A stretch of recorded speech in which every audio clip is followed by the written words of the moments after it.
स्वागत आहे माझ्या चॅनलमध्ये कवितास किचन आणि ब्लॉग मराठीमध्ये तुमचं सर्वांचं पुन्हा एकदा खूप स्वागत आहे. आय होप तुम्ही पण मजेतच असणार. मी पण मजेतच आहे. आजचा दिवस तुम्हाला खूप आनंदाचा आणि आरोग्याचा जावो हीच स्वामीचरणी प्रार्थना.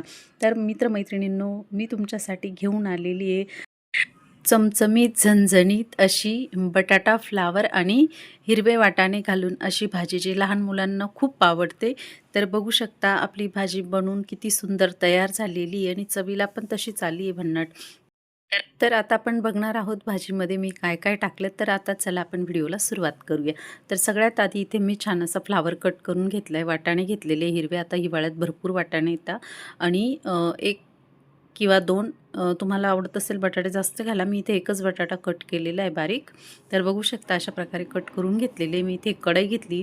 कढईमध्ये मी थोडंसं मीठ घालून घेते आणि आपल्याला वाटाणे, बटाटे आणि फ्लावर छान असं उकळून घ्यायचं आहे.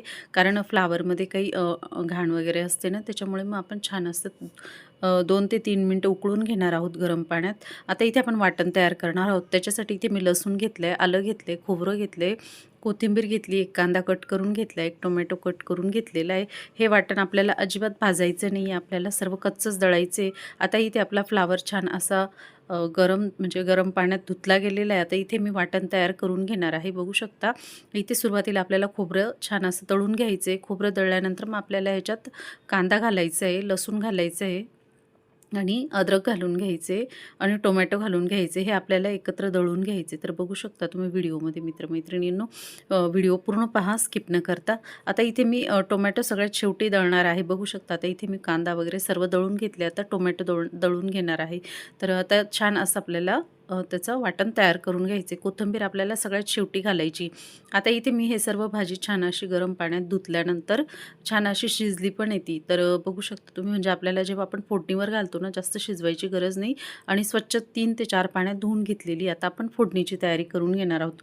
तर इथे मी 2 चमचे तेल घालून घेतलेले बघू शकता तुम्ही व्हिडिओमध्ये. आणि तेल घातल्यानंतर मग याच्यात आपल्याला थोडंसं तेल गरम झाल्यानंतर मग आपल्याला थोडंसं जिरं घालायचं आहे. मोहरी तुम्हाला आवडत असेल तर घाला. मला आवडत नाही म्हणून मोहरी मी घातली नाही, फक्त जिरंच घातलेलं आहे. इथे थोडंसं हिंग पावडर घातलेली बघू शकता तुम्ही व्हिडिओमध्ये. मित्रमैत्रिणींनो, व्हिडिओ पूर्ण पहा, स्किप न करता. आता हे जे वाटण तयार करून घेतलेले ना आपण, ते घालून घेणार आहोत. तर छान अशी याची फोडणी तयार करून घ्यायची आपल्याला.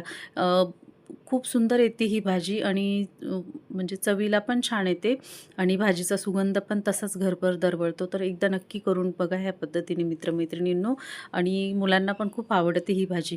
तर आता आपण ह्या पद्धतीने छान असा मसाला फ्राय करून घेतोय बघू शकता तुम्ही. आपल्याला 2 ते आपले सर्व आपण जिन्नस कच्चेच दळलेले आहेत, त्याच्यामुळे आपल्याला छान असं उकळून, म्हणजे छान असं फोडणी तयार करून घ्यायची त्याची.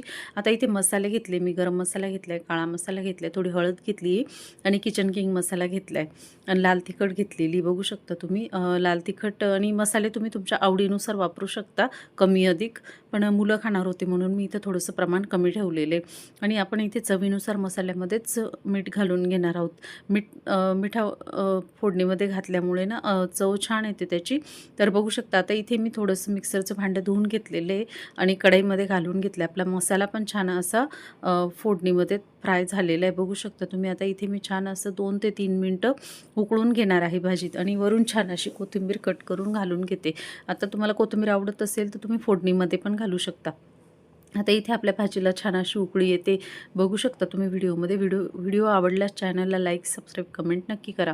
आता इथे आपली 2 ते 3 मिनटं छान भाजी उकळली आणि आपल्याला 2-3 मिनटं छान उकळल्यानंतरच आपल्याला फ्लावर, बटाटे आणि वाटाणे घालून घ्यायचे, कारण हे आपण छान असे शिजून घेतलेले गरम पाण्यामध्ये आणि स्वच्छ धुवून घेतले बघू शकता. आता इथे आपण भाजीमध्ये हे सर्व जिन्नस घालून घेतलेले आणि आपल्याला अगदी 5 ते 7 मिनटं छान अशी उकळून घ्यायची आणि खूप सुंदर येते ही भाजी. एकदा नक्की करून बघा, खाऊन बघा आणि ही तुम्ही भाकरबरोबर, पोळीबरोबर किंवा वरण भाताबरोबर पण